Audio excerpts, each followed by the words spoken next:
Good morning, students. Welcome to Suraj School Bhiwadi. Today, I, Taruna Saini, is going to continue the same chapter, that is chapter number 12. But we are here with a new topic, that is purchase return book. After learning purchase book and sales book in the last two videos, it is very easy to learn purchase return book. As you know that in purchase book, what we have done, we have recorded the credit purchase of goods. हमने क्या किया था, हमने credit purchase of goods हमने record कर लिया था. And in case of sales book we have recorded credit sale of goods. हमने गुड्स की क्रेडिट सेल को रिकॉर्ड किया था. असेट्स का परचेज और सेल और कैश पर गुड्स परचेज हमने नहीं किया था. अब वर्ड आता है परचेज रिटर्न, यानी कि जो सामान आपने परचेज किया है वो आप अपने सप्लायर को वापस करोगे.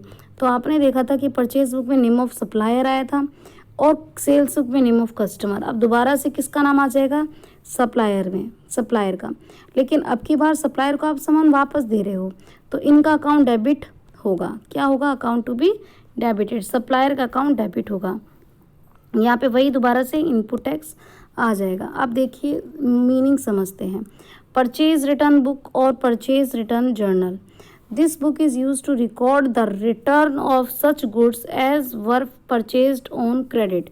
जो आपने क्रेडिट पर ख़रीदा है उस सामान को वापस अगर आपने किया है, ध्यान रखना जो सामान क्रेडिट पर परचेज़ किया है उसकी अगर वापसी कर रहे हो तो ही वो परचेज रिटर्न में आएगा.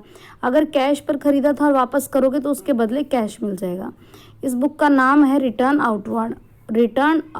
याद रखना, outward purchase OP return outward. ठीक है. देयर में बी वेरियस रीज़न. अब आप अपने सप्लायर को सामान क्यों वापस करोगे. When goods are delivered not according to the sample.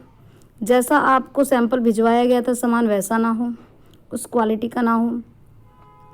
Goods जो सप्लाई की गई है वो गंदी क्वालिटी का किया गया हो, इन्फीरियर क्वालिटी का. गुड्स डिफेक्टिव आए हों या डैमेज हो गए हों रास्ते में. ट्रांजिट मतलब रास्ते में. When the price charge in the invoice, जो आपने प्राइस एग्री किया था उससे प्राइस ज़्यादा लगा रखा हो या वो टाइम से डिलीवर नहीं किया हो, तो किसी भी रीज़न से आप अपना सामान वापस कर सकते हो. जब आप गुड्स को वापस करोगे a debit note is prepared. याद रखना, मैं पढ़ा था ना सोर्स डॉक्यूमेंट में, एक होता है डेबिट नोट और एक होता है क्रेडिट नोट. डेबिट होता है और एक क्या होता है, क्रेडिट नोट. कैसे याद रखोगे, C for customer, C for credit और फिर दूसरा तो क्या बचा, सप्लायर. तो जब आपका कस्टमर आपको वापस करेगा तो क्रेडिट और आप अपने सप्लायर को वापस करोगे तो डेबिट. आप वापस कर रहे हो तो कौन सा नोट बनेगा, डेबिट नोट. किसको भेज दोगे, सप्लायर को, क्योंकि आपने उसे क्या दिया है, सामान वापस.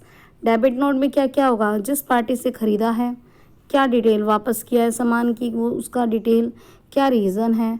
और डेबिट नोट में क्या होगा, सीरियल नंबर होगा, डेट होगा. डबल कॉपी बनेगी डुप्लीकेट में. एक कॉपी तो ओरिजिनल वाली सप्लायर को दी जाएगी ताकि हम ये बता दें कि हमने उसके अकाउंट को डेबिट कर दिया है. ठीक है.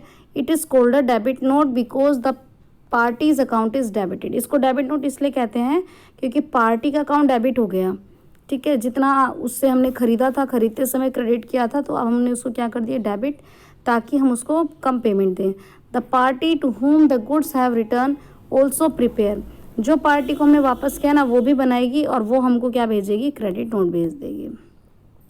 ये भी डुप्लीकेट में बनेगा तो डुप्लीकेट कॉपी क्या बन जाएगी, हमारे लिए सोर्स डॉक्यूमेंट बन जाएगी, जिसके हिसाब से आप परचेज रिटर्न बुक में एंट्री करोगे. A debit note is also sent when a sale invoice is under charge by mistake. अगर मान लीजिए सेल इनवॉइस, सेल का जो बिल है वो आपने कम लगा दिया तो भी आप डेबिट नोट वहाँ पर भेज सकते हो. अगर आपने किसी कस्टमर को सेल किया और आपने पैसे कम लगा लिए. ये इसका फॉर्मेट है जो आपके परचेज बुक में था, बिल्कुल वैसा ही है.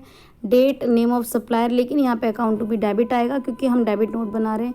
इनवॉइस नंबर की जगह डेबिट नोट आएगा, बाकी सारा सेम है. तो बिल्कुल उसी तरीके से ये परचेज बुक सोल्व होगी, परचेज रिटर्न बुक. सिर्फ ये देखना है कि किसको सामान वापस कर रहे हैं. वही CGST और SGST का कॉन्सेप्ट है. अगर सेम स्टेट में कर रहे हो तो CGST, SGST, और अगर दूसरे स्टेट में कर रहे हो तो IG ST, एक स्टेट से दूसरे स्टेट में कर रहे हो तो IGST। तरीका बिल्कुल वही है, बस आपको ध्यान रखना है रिटर्न टू क्वेश्चन में लिखा हुआ रिटर्न टू सप्लायर, तो आपको पता लग जाएगा कि वो रिटर्न है। तो आपको आपकी बुक का क्वेश्चन नंबर 5 और इलस्ट्रेशन 5 होमवर्क में करने हैं।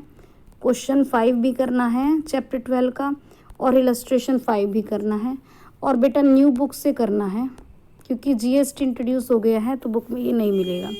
Illustration 5 as well as question 5 आपको करना है बिल्कुल उसी लॉजिक के हिसाब से बिल बनाकर, ठीक है। यहाँ पर एक वर्ड लिखा रहेगा अलाउंस क्लेम्ड, तो अलाउंस क्लेम्ड भी वही बात है कि आप उनको बोल रहे हो कि उनका पेमेंट कम किया जाए क्योंकि आपने सामान वापस कर दिया है, ठीक है। तो आप एक क्वेश्चन 5 इलस्ट्रेशन 5 का वर्क करके you will send me the pics. If there is any query you can join Zoom class at 2 PM। Thank you so much.